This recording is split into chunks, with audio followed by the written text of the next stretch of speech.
Hello guys, ito may bagong recipe na naman ako. Magluluto ako ng adobong pusit na may halo na sitaw. Ayan, may kamatis, paminta, may tanglad, may sibuyas, luya, at daon ng laurel, at bawang. Yan guys, ang mga sangkap ko guys sa pagluto ko nitong adobong pusit guys. Baka ngayon naman lang kayo nakakita ng ganito guys. Pusit na may halo ng sitaw. Lagay ko na ito guys, luya.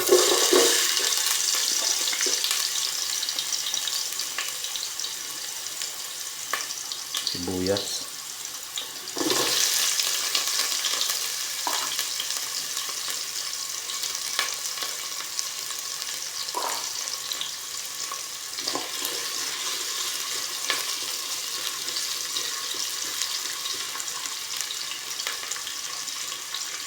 Palutuin mo natin guys yung sangkap na sibuyas, luya.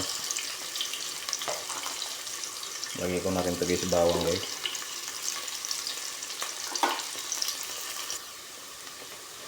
Yan guys, lagay ko na rin kamatis guys.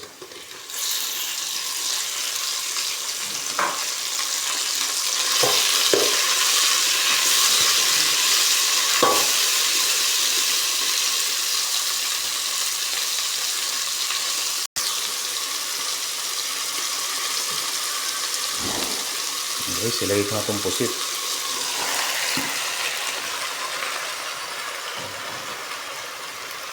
Tapos daon ng laurel,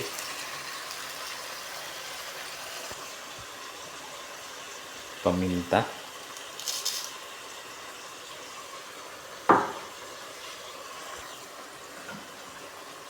toyo guys,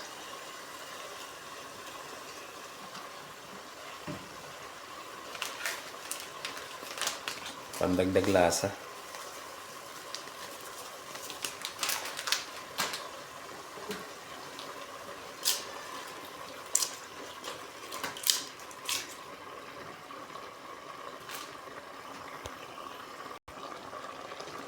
Dagdag ko na rin to guys, pampabango, tanglad, tapos sili. Tapos takpan muna natin mga idol. Tingnan natin guys ang luto na guys.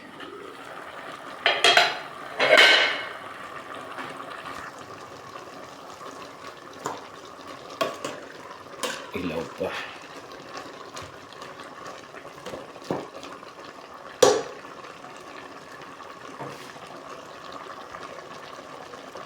Yan guys, halo ko na rin ito guys, sitaw.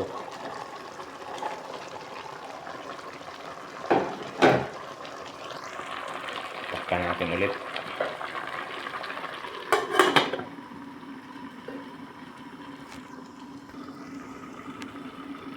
Yan, tingnan natin mga idol, baka luto na.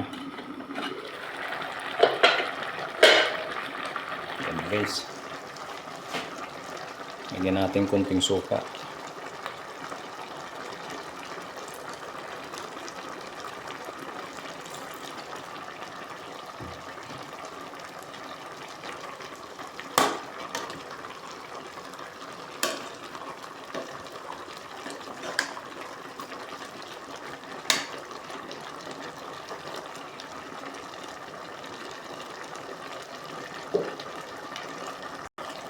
Pag ako nagluluto nito mga idol, nilalagyan ko ng konting asukal. Ayan mga idol, konting asukal.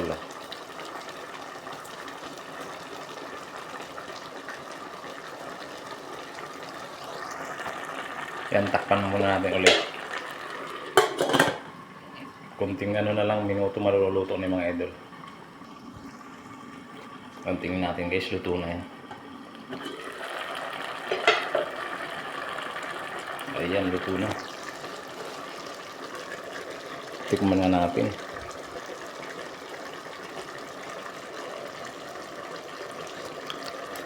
Ayan, swabing-swabe guys. Sarap na lasa. Sarap ang lasa. Ayan guys, patayin ko lang ito guys. Apoy, luto na yun. Suabing-suabe ang lasa.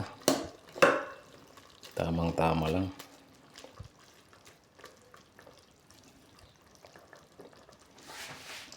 Yan na. Adobong pusit with string beans. Yan guys. Ayan guys, thank you so much guys sa panonood nyo ng mga imbento kong recipe. Pero ang resulta guys masarap. Thank you so much. God bless us all.